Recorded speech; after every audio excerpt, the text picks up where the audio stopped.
maxkamadda ciidamada qalabka sida ayaa maanta mar kale u fariisatay dacwadda loo haysto laba eedeysane oo kala ah Dable Axmed Cabdulaahi Cabdi Ciidiid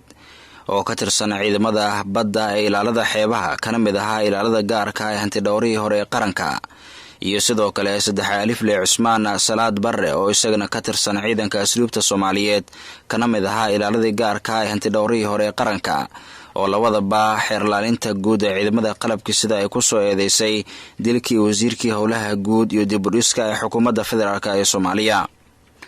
eedeysanaha koowaad ee xeerlaalinta guud ee ciidamada qalabka sida waxa ay ku eedeysay dambiga ah in uu dilay marxuum Cabbaas Cabdulaahi Sheekh Siraaji oo ahaa wasiirkii howlaha guud iyo dib u dhiska ee xukuumadda federaalka ee Soomaaliya taariikhdu markay ahayd 3 bishii shanaad 2017. waxaana sidoo kale xeerlaalinta guud ee ciidamada qalabka sida eedeysanahan ay ku eedeysay in uu sameeyay isku day dil taariikhdu markay ahayd 28 bishii afraad 2017. eedeysanaha labaad ee xeerlaalinta guud ee ciidamada qalabka sida waxay ku eedeysay dambiga ah waajib gudasho la'aan waxaan lagu eedeeyay in uu eedeysanaha koowaad uu la saarnaa gaariga marka uu dilayay wasiirkii hore ee howlaha guud sida ay sheegtay xeerlaalinta guud ee ciidamada qalabka sida.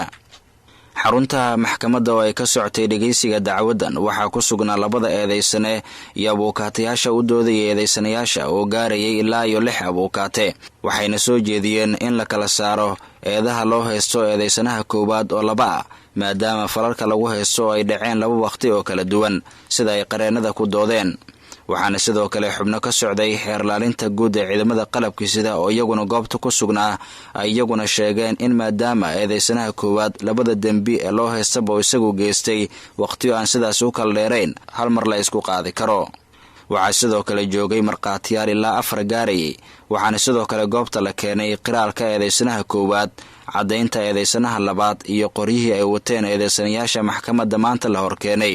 iyo sidoo kale waardiyihii la socday wasiirka howlaha guud ee dib u dhiska waqtiga dilka uu dhacayay.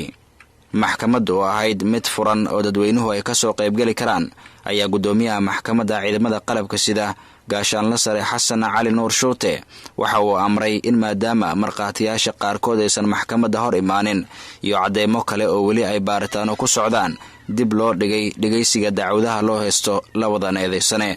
Ibraahim Gudle Isxaaq, Telefishinka Qaranka Soomaaliyeed, magaalada Muqdisho.